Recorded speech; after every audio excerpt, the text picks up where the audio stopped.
wabarakatuh. Perkenalkan, nama saya Zidan Fatir dengan 3 NIM digit terakhir 043 dari kelas Praktikum B, program studi teknologi rekayasa otomasi angkatan 2024. Pada video kali ini, saya akan presentasikan tentang FreeRTOS Task Management Praktikum Sistem Embedded. Langsung saja ke materinya. Mengapa bare metal gagal di sistem kompleks?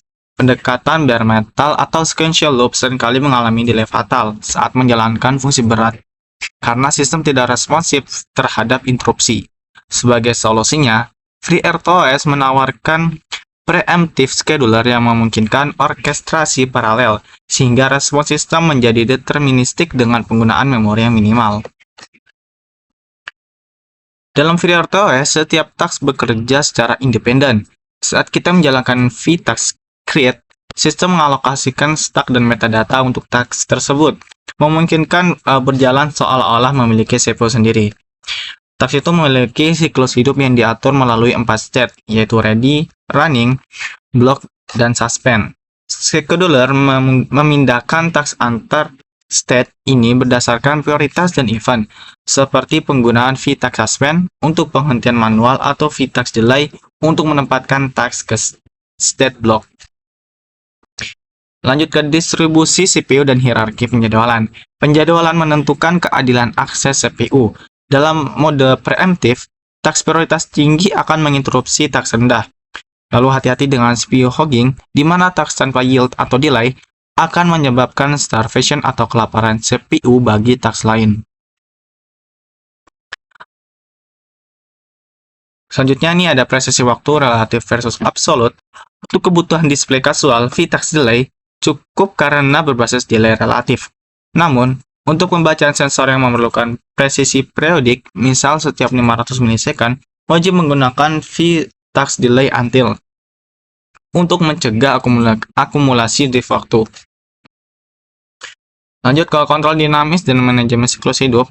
Untuk efisiensi, kita bisa mengimplementasikan maintenance mode dengan vtask suspend untuk menghentikan aktuator tanpa menghapus task. Selain itu, kita bisa menghapus task yang sudah selesai tugasnya dengan vtask delete dalam kurung 0 untuk membebaskan heap. Keamanan memori dan batas stack overflow adalah ancaman fatal. Kita wajib memantau stack high watermark HWM dan memastikan margin aman setidaknya 30%. Jika penggunaan melebihi 80%, sistem harus memberikan peringatan melalui hook overflow. Lalu ada bahaya akses bersama atau rest conditions. Akses variabel bersama tanpa proteksi menyebabkan rest condition dan turn rate, di mana data menjadi korup karena instruksi CPU tidak atomik. Selesai eksklusif menggunakan mutex dan kue yang akan diimplementasikan pada modul selanjutnya. Selanjutnya, ketahanan sistem dan manajemen daya. Sistem yang tangguh harus efisien dan aman. Idle hook memungkinkan kita menjalankan sleep mode untuk menghemat daya saat CPU tidak bekerja. Selain itu, watchdog timer bertindak sebagai sistem failsafe yang akan melakukan auto recovery jika terjadi hang. Selanjutnya, matriks platform ESP32 versus STM32. Pada ESP32, kita menggunakan core affinity untuk memisahkan tugas I/O dan komputasi. Sementara pada STM32, kita harus waspada terhadap priority inversion, situasi di mana task prioritas tinggi tertahan oleh task prioritas rendah, yang dapat diselesaikan dengan priority inheritance mutex. Nah, untuk monitoring, kita menggabungkan vtask list dan vtask get run time stats. Ini memberikan visibilitas penuh terhadap status task, penggunaan stack HWM, dan persentase penggunaan CPU secara real time. Lanjut ada capstone project, ancaman AquaGuard. Project AquaGuard lahir dari masalah nyata, yaitu kegagalan manual sistem kontrol suhu yang menyebabkan kerugian besar. Misi kita dalam mendesain sistem yang tahan terhadap task hang dan kelebihan beban memori. Lalu arsitektur orkestrasi sistem AquaGuard. Sistem ini menggunakan isolasi beban, task sensor dan display di core 0, aktuator dan feeder di core 1. Jika suhu anjlok kurang lebih 5 derajat Celcius, prioritas task heater akan naik ke level 4, kritis, secara dinamis menggunakan vtask priority set. Selanjutnya kita akan menjelaskan program yang kita gunakan. Di sini ada program pada ESP32.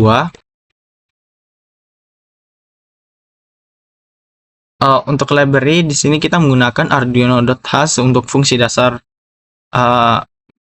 microcontroller atau Arduino, yaitu pin mode, digital wire, serial, dan lain-lain. Selanjutnya juga kita menggunakan DHT.h untuk library untuk sensor suhu dan kelembaban DHT22. Lalu kita menggunakan konfigurasi pin di sini.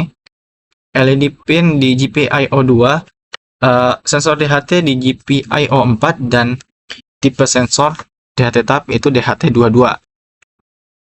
Lalu ada inisialisasi DHT sensor sebagai global object, membuat objek sensor DHT secara global agar bisa dipakai di semua task. Lalu di sini ada global variable, volatil karena diakses oleh banyak task, multi-threading FreeRTOS, LED task counter, jumlah toggle LED, sensor task counter, jumlah pembacaan sensor task counter, jumlah pembacaan sensor, LED state yaitu status LED 0 atau 1, dan LED timeless humidity nilai terakhir sensor. Di sini ada volatil boolean, flag supaya pesan inisialisasi hanya muncul sekali. Lalu ada task 1 LED control core 0, void task LED void parameter. Di sini ada inisialisasi pinnya. Lalu ada set LED sebagai output dan mati awalnya. Lalu di sini ada serial print ditampilkan sekali. Lalu ada setup timing RTOS, FreeRTOS.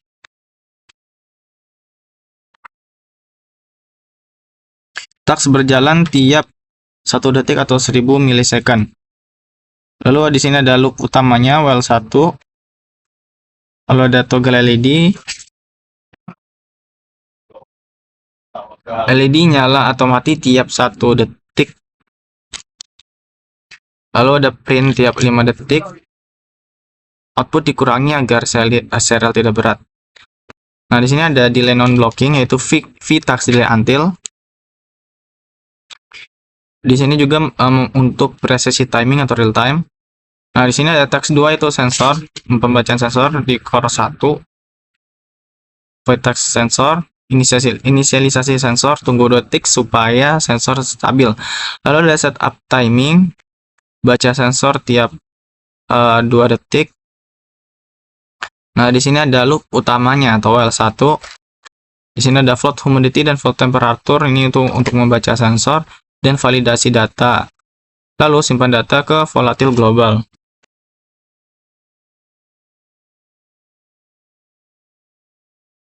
Oke. Jika valid, less temp sama dengan temperatur dan less humidity sama dengan humidity. Print tiap 6 detik.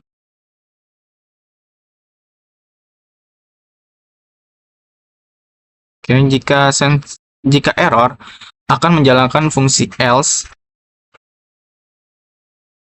dan kita menggunakan mock data supaya sistem tetap berjalan walau sensor gagal. Di sini juga ada delay non-blocking, V-task delay until juga. Lalu di sini ada void setup atau setup function. Di sini serial begini kita atur 115.200 dengan delay 1000 milisecond atau 1 detik. Lalu di sini juga ada create task di core 0. Priority-nya 2 atau lebih tinggi dan stack-nya 2048. Di sini juga ada create task sensor dan priority 1, stack lebih besar karena DHT berat. Di sini juga ada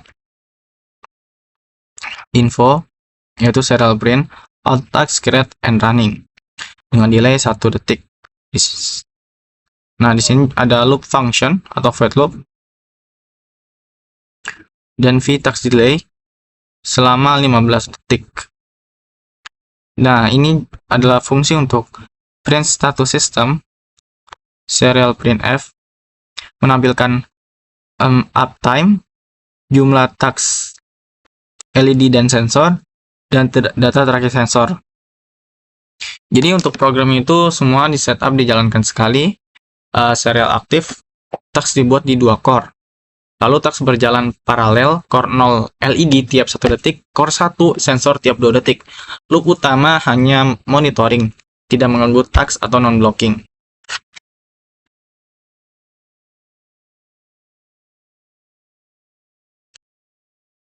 Selanjutnya kita akan melaksanakan demonstrasi praktikum.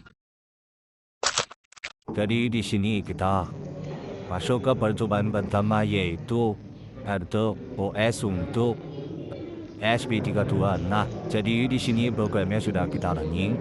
Nah, untuk RTOS itu fungsinya itu menjadikan satu program untuk mendapatkan dua output. Misal kita memiliki dua tugas, yang pertama itu menyalakan lampu dan yang kedua itu membaca nilai sensor. Nah, kita tinggal memilih task yang akan dikerjakan terlebih dahulu. Nah, jadi di sini kita bisa lihat untuk pekerjaannya itu dibagi menjadi dua. Yang pertama itu LED dulu yang dinyalakan, lalu untuk program ini membaca hasil dari sensor. Nah, untuk di sini untuk logikanya itu menjadi 01, jadi ketika 0 itu LED-nya mati dan sensor membaca, dan ketika 1 LED-nya akan menyala. Nah, di sini kita bisa lihat untuk di terminal bawah. Di sini bisa kita lihat di setting monitor bahwa di sini itu taksnya bergantian, yang pertama itu LED dan kedua itu sensor seperti itu. Dan untuk rangkaiannya itu di sini ada LED, resistor dan TRT22. Nah, jadi TRT22 itu ada 3 kabel. Yang pertama itu untuk current dihubungkan dengan current, dan VCC dihubungkan dengan 3,3 volt, dan yang satunya yang tengah-tengah itu untuk datanya, dan lampu itu yang satunya ke pin baca kita dari programnya, dan satunya itu ke current. Sudah 700. Jadi di sini kita masuk ke percobaan kedua yaitu menggunakan STM32 untuk mengakses RTOS, dan di sini itu kita memakai dua output yaitu sensor dan LED. Nah, jadi untuk LED itu akan nyala dan mati, dan sensornya itu akan membaca suhu dan kelembapan. Nah, jadi di sini untuk sistemnya itu RTOS itu menjalankan 2 task dalam satu program. Jadi di sini dapat menjalankan LED untuk nyala mati dan membaca sensor TRT22. Nah, untuk wiringnya itu TRT22 pinnya kan ada 3, ada VCC, ground dan pin data. Nah, jadi untuk pin datanya kita hubungkan sesuai yang ada di program, dan VCC dan groundnya kita hubungkan dengan VCC yang ada di film tadi itu STM32. Serta di sini untuk LED-nya itu kita kasih untuk resistornya, dan di kaki bagian kanan resistor itu kita hubungkan ke pin yang ada di programnya juga, dan yang satunya itu ke seperti itu. Nah, jadi nanti sini akan seperti ini, akan menampilkan 2 nilai. Untuk pertama itu di sini ada LED task, dan yang kedua itu ada menampilkan temperaturnya dan humidity-nya. Jadi di sini kita masuk ke percobaan kedua. Jadi untuk percobaan kedua ini sama seperti percobaan pertama, namun di sini kita menggunakan microcontrollernya yaitu STM32. Nah, di sini itu tugas dari program ini yaitu untuk RTOS. Jadi di sini kita masuk ke percobaan ketiga yaitu project. Nah, jadi untuk projectnya itu hampir sama seperti percobaan pertama, kita menggunakan ESP. Namun di sini kita menambahkan satu tugas lagi yaitu untuk menggerakkan cefu. Jadi di sini kita menjadikan RTOS ini menjadi 3 task. Yang pertama itu menyalakan LED, dan kedua itu membaca sensor, dan ketiga itu menyalakan cefu. Nah, jadi yang pertama itu task pertama yaitu menyalakan LED. Nah, di sini ketika diupload maka LED akan menyala. Lalu untuk pekerjaan kedua atau task kedua itu sensor TRT22 ini membaca suhu dan kelembapan, serta yang terakhir ini itu servo bergerak. Untuk rangkaian yaitu pertama itu sini LED-nya kita hubungkan dengan resistor, dan dari kaki resistor sini ke pin LED, dan satunya ke ground, dan TRT di sini terhubungkan ke pin TRT yang sudah diatur di program dan VCC serta ground. Dan untuk servonya di sini ada 3 kaki juga, sama seperti TRT kita hubungkan sesuai yang ada di programnya.